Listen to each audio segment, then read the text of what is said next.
I bid you all good morning, good evening, good night, wherever you may be watching this transmission. It is I, Mike Martins. Guys, I got a really good, really good article. Guys, if you need to message me, go ahead, over here. Here's my Facebook page. Follow it, be part of it. I put up posts all the time. And just stuff and building. So I'm going to be reading this one today, guys. People are sending me messages on Instagram and everywhere, and I don't check those accounts. The Facebook one is always ready to go.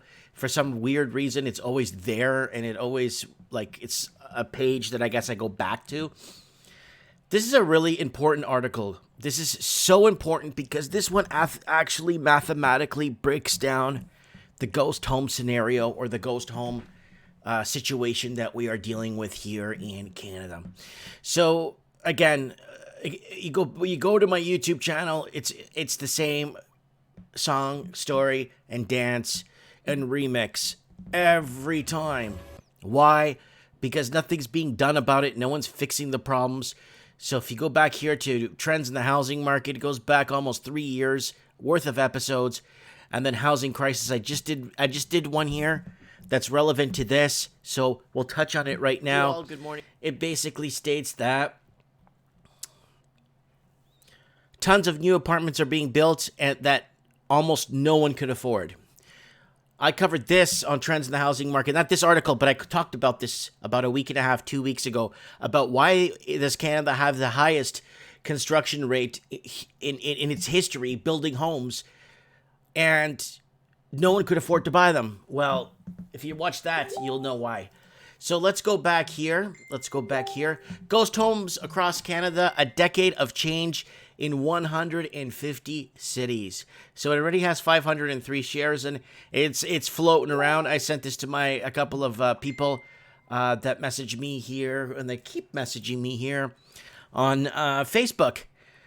In 2016, there were 1.34 million empty and temporarily occupied homes in Canada. Temporarily occupied. So 1.34 million. That's being super generous with the numbers. Sorry, guys. That's being super generous with the numbers. But the country's housing problem extends beyond foreign buyers jacking up prices and unaffordability taking over major cities. Investor speculation and short-term rentals are the main culprits behind the high vacancy rates in places like Toronto. But then, speculation and short-term rentals. That makes absolutely zero sense, because investors that speculate, Canadians, let's say, or people from, I don't know, Russia or Portugal or Australia, they speculate on a property. They're not going to leave the property empty.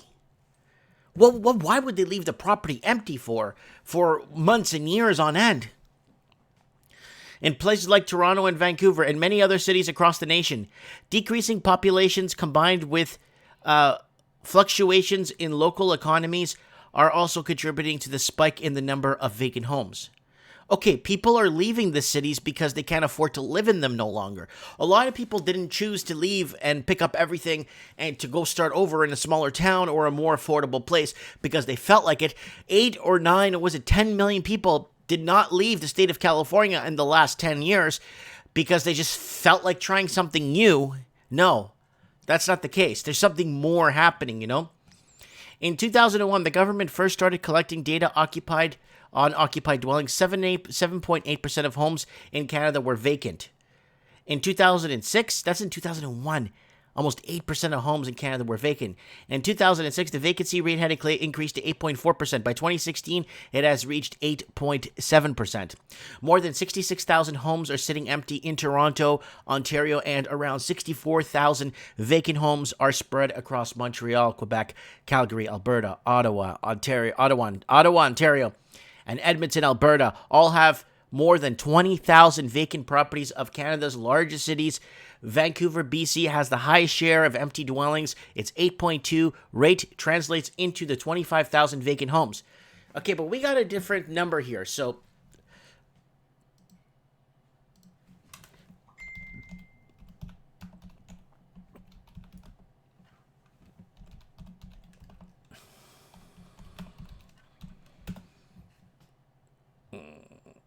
Here we go. So this is kind of an important article. Okay, so we're getting a different thing. We're getting different numbers here. So this is from Better Dwelling, and they're getting this. This is total of vacant homes as reported by local governments. We're getting something else here. Vancouver, we got 66,719 empty homes. Toronto, we got 99,236 homes. And this article is from 2017, March 2nd. So this thing's old. This is not even a new article. Do you think more homes became? I think more homes became vacant. In my opinion, I think you got more empty home. This empty home count is old. San Francisco, 30,000. Los Angeles, 213,000 empty homes. It's worse than that. I heard it's like 290,000 now. You know what I'm saying? So, sorry guys, I got a foot massage here at the bottom of my. I accidentally clicked it on. Sorry about that. So, what are they talking about? So if it's not okay, so then if it's not foreign speculation. Or if it's not foreign investors, then why don't they do what Paris did? Paris has been trying to deal with vacant property owners for some time, despite warnings that the city will have taken. The number of vacant homes is growing. There are now 107,000 vacant homes, representing 7.5% of residential dwellings. So there you go. It's almost like in Canada, right? In the city, according to France's Deputy Mayor Ian, 40,000 of those vacant homes are not even connected to the electrical grid. Local developers, of course, have argued that more new construction is the solution, which is a bunch of garbage. So basically, runaway real estate speculation had been filing global capitals with vacant homes, creating artificial shortages in the world's most sought-after cities. The shortage has made local homeowners wealthy overnight, but it comes at the cost of turning lively cities into empty shells. So that's what's happened. So let's go back here. So more than 66,000 homes are sitting empty in Toronto, Ontario, and around 64,000 homes are spread across Montreal, Quebec. Calgary, Alberta, Ottawa, and Edmonton, Alberta all have more than 20,000 vacant properties of Canada's largest cities. Vancouver, BC has the highest empty dwellings at 8.2, translates to about 25,000 vacant homes. That's why we went back here to this one. 66,000. That's a lot more than what they're saying here, right? Okay, so which Canadian markets have seen the most dramatic changes in vacancy rates? We analyzed demographic and housing data for Canada's 150 largest cities in a decade between 2006 and 2016. The most recent available data, the results revealed striking differences at the local level.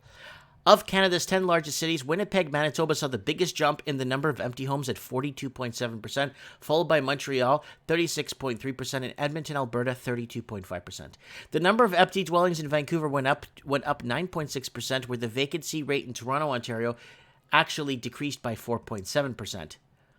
Of all the cities in the study, the most significant increases in the number of vacant dwellings were found in Grande Prairie, plus 181%, Leduc, 172.4%, and Fort Saskatchewan, plus 146.8%, all in Alberta. So, wow.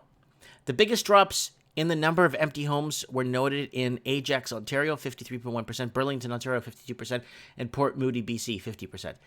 The highest vacancy rates in 2016 were in Catherine Lakes, Ontario, 19.1%, Collingwood, Ontario, 17.7%, and Wood, Buffalo, Alberta, 16.4%. And the lowest vacancy rates in 2016 was Sainte-Julie, Quebec, 1%, Orangeville, Ontario, 1.2%, and Brocherville, Quebec, 1.4%.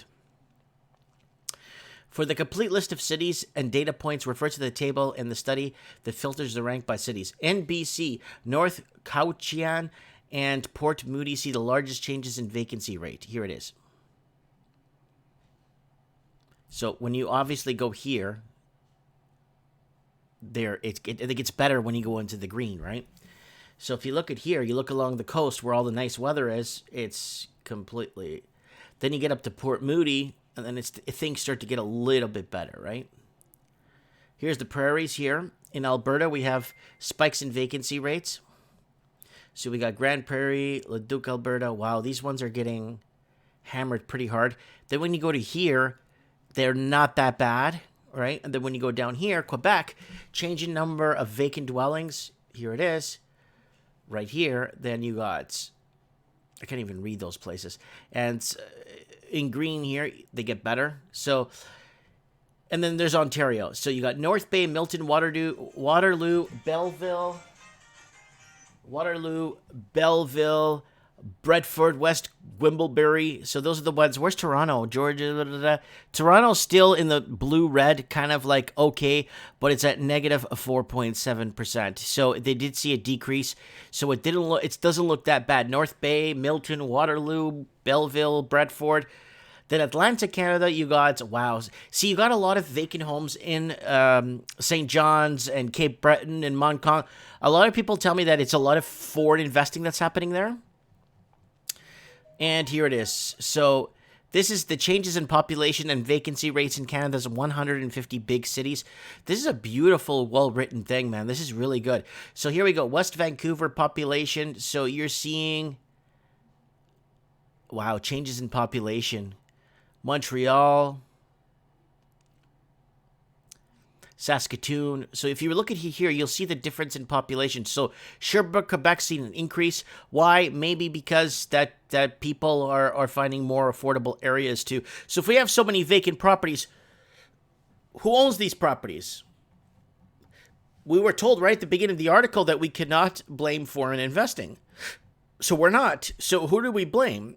Speculators? I mean, what do we do? Like, how do we fix this problem when we have more and more people that are homeless that do collect or have a pension that they could contribute towards paying a fair price in rent?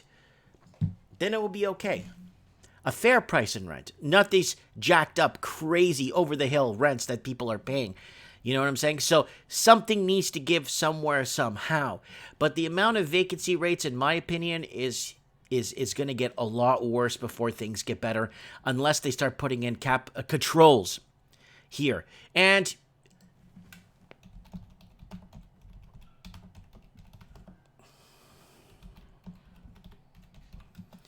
if you look at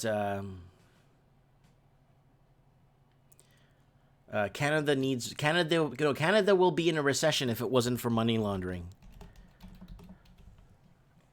Here we go. So, but then if it's not foreign investing, then what about the $200 billion that was laundered by province here, and how many billions there were per year here? What's the point? Canadian estimated money laundering, they're 200 billion, and they're underestimating this 200 billion. So how does this work?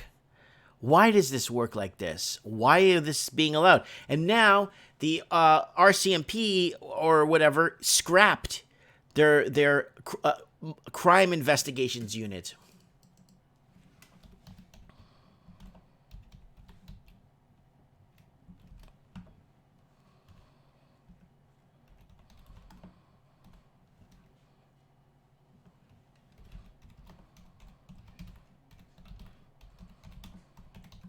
There it is.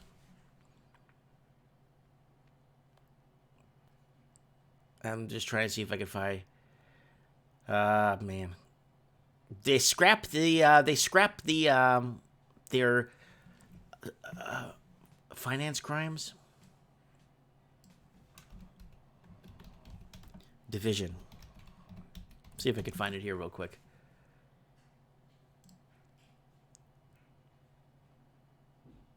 There you go. RCMP is shutting down its financial crimes. This is from 5 days ago, 6 days ago. The RCMP is shutting down its financial crimes unit in Ontario. Here's why former top Mounties say it's a mistake. They can't. It's a double-edged sword. There's nothing they could do about this. There's nothing they could do.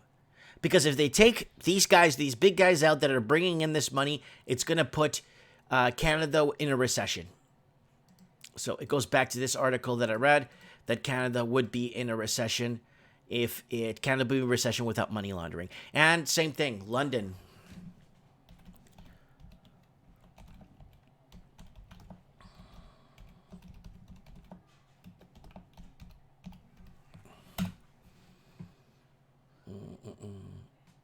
Yep, right here. That's from early January 16th of this year. And World economy would collapse if the City of London stopped laundering money, says HSBC whistleblower. So there you go, guys. What more can I say? Top billing. Let me know what you guys think in the comments below. I look forward to reading your comments. Is this legit? Are they even allowed? I mean, how is crime allowed only for some? Or if you're of the elite, or you... Yeah, I'm not even going to get that so that my video doesn't get flagged. Let me know what you think. Comment below. Lots of love. Thanks for supporting the channel and joining the channel. It means a lot to me. Thank you.